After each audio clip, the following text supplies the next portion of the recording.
आज के लेसन में हम पढ़ेंगे कि हमें सम और सब्ट्रैक्ट कैसे कर सकते हैं VBA कोडिंग का यूज करके। तो ये हमारा पहला कोड होगा जो कि हम करेंगे। तो सम और सब्ट्रैक्ट करने के लिए हमें क्या करना है, हमारे पास दो नंबर है, नंबर 1 एंड नंबर 2। तो हमें यहाँ पे सम करके दोनों का सम 3 दिखाना है, but not using the formulas like 1+2 और not using the formulas this B5+C5। We need to write a code. हमें यहाँ पे एक कोड लिखना है ताकि हमारा यहाँ आंसर आ जाए ऑटोमेटिकली जब भी हम उस कोड को रन करें। तो उस कोड को रन करने के लिए हमें 3 प्रीक्विजिट पता होने चाहिए या उनका मतलब पता होना चाहिए। वो है ऑप्शन एक्सप्लिसिट, सब प्रोसीजर्स को कैसे डिफाइन करते हैं और वेरिएबल्स को कैसे डिफाइन करते हैं। तो ऑप्शन एक्सप्लिसिट का मतलब कुछ नहीं होता। ऑप्शन एक्सप्लिसिट यूज होता है जब हमें कोई वेरिएबल्स डिफाइन करने होते हैं, तो वो हमारे वेरिएबल्स डिफाइन करना मैंडेटरी करने के लिए हम ऑप्शन एक्सप्लिसिट वर्ड का यूज करते हैं। तो मोस्टली तुम जब भी मैं कोड लिखूंगा तो तुम देखोगे कि मैं ऑप्शन एक्सप्लिसिट यूज कर रहा हूँ, क्योंकि मैं एक वैलिडेशन डालना चाहता हूँ कि मैं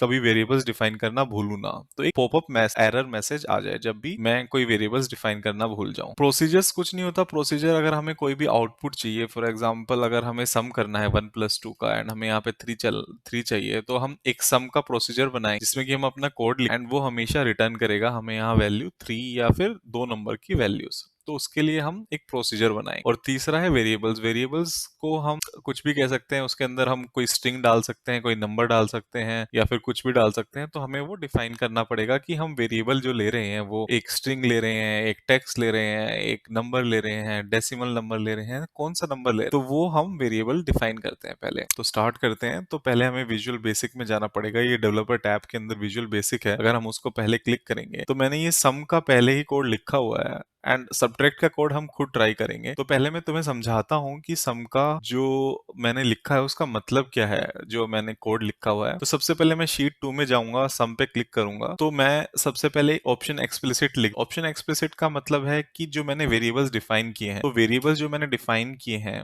वो हैं x and y are both variables. तो ये मैं डिफाइन करूं और मैं इनको शीट में यूज करूं आगे इस टैब में, उसके लिए मैंने ऑप्शन एक्सप्लिसिट लिख दिया है कि मैं इनको डिफाइन करूंगा तभी इनको यूज कर पाऊं। मैं तुम्हें दिखाऊंगा कि एरर मैसेज क्या आता है अगर मैं ऑप्शन एक्सप्लिसिट नहीं लिखता और वेरिएबल्स को डिफाइन। तो सबसे पहले मैंने ऑप्शन एक्सप्लिसिट लिखा, उसके बाद में सब प्रोसीजर डिफाइन किया, सम जो मुझे निकालना है। सब करने के बाद में मैंने एंड सब कर दिया। एंड सब का मतलब कि मैंने ये सब प्रोसीजर ओपन किया और यहाँ पे बंद कर। उसके बाद में ये सारे कमेंट्स हैं, कमेंट में एपोस्ट्रोफे से डाल, ये अगर मैं डाल दूंगा तो ये सारे कमेंट्स हैं जो कि रियल कोड नहीं कहलाएगा, ये एग्जीक्यूट नहीं होगा जब मैं रन करूंगा प्रोग्राम। उससे आगे मैंने दो वेरिएबल्स डिफाइन किए, एक्स और वाई, और उनको long as a long define किया। लॉन्ग का मतलब कुछ नहीं होता, अगर आप पढ़ो ऊपर, dim long is for integers या whole numbers that stores numbers between -2 1 4 7 4 8 3 6 4 8 and in numbers के बीच में ये नंबर स्टोर कर सकता है। सिमिलरली अगर हमें कोई डेसिमल नंबर 2 डिजिट्स तक स्टोर करना है, मतलब डेसिमल डिजिट स्टोर करना है, तो मैं डबल यूज करूंगा और सिंगल यूज करूंगा। सिंगल जब यूज करूंगा जब तक मुझे 7 डिजिट्स तक करना है एंड 15 डिजिट्स तक करना है डेसिमल नंबर, तो मैं डबल यूज करूँ। तो मैंने इसके अंदर मुझे होल नंबर लेना था, तो मैंने x एज लॉन्ग लिया, y एज लॉन्ग लिया। तो मैंने ये वेरिएबल्स डिफाइन कर दिए कि dim x as long y as long का मतलब कुछ नहीं होता कि डिम y एज लॉन्ग। फिर मैंने x वेरिएबल को वैल्यू दिया। ये चीज इंपॉर्टेंट है कि इसको वैल्यू क्या दिया। इसको वैल्यू दिया मैंने, सबसे पहले मैंने वर्कशीट चूज करी विच इज सम। तो मैंने वर्कशीट का नेम दिया विच इज सम वर्कशीट। तो मैंने वर्कशीट सम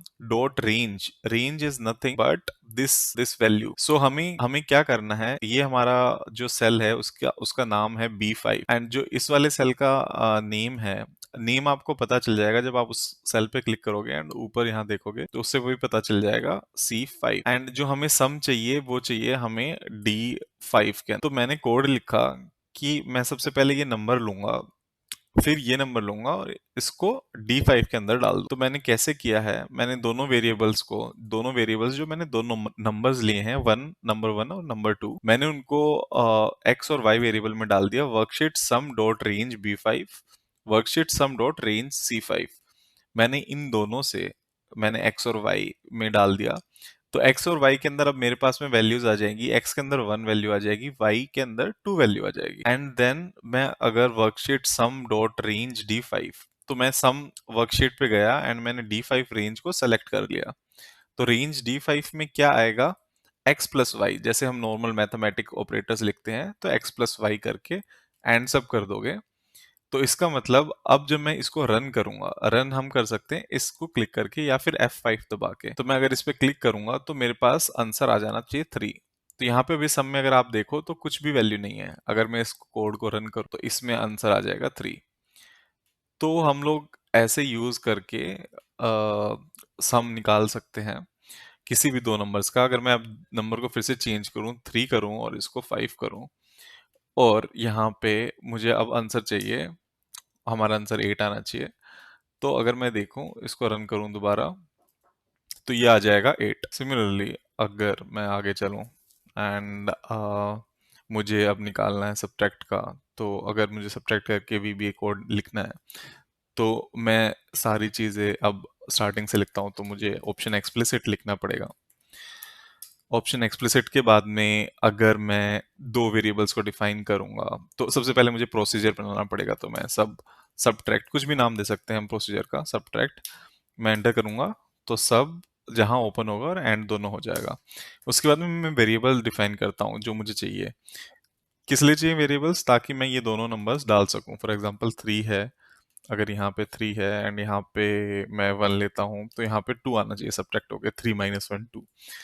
तो मैं अगर वेरिएबल्स को डिफाइन करूँ x एज लॉन्ग, इस बार इंटीजर लेते हैं, इंटीजर y एज इंटीजर।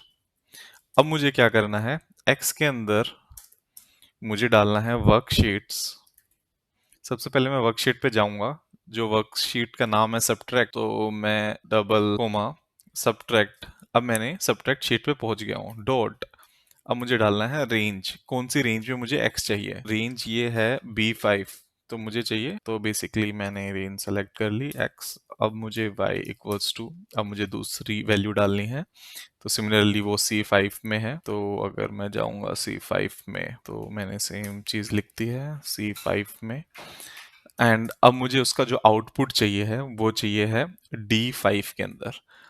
तो अगर मैं लिखूं D5, it should be equals to, अगर मुझे इस नंबर को इस नंबर से माइनस करना है, नंबर 1 को नंबर 2 में से माइनस करना है, तो मुझे लिखना पड़ेगा x माइनस वाई। तो ये हमारा आंसर देना चाहिए, हमारा आंसर आ जाना चाहिए। तो मैं इसको अगर रन करूं तो आंसर आ गया है 2। सिमिलरली अगर मैं फॉर एग्जांपल यहाँ से मैं y एज इंटीजर को हटा देता हूँ, तो अगर मैं अब रन करूं तो देखो वेरिएबल नॉट डिफाइंड ऑप्शन आ गया।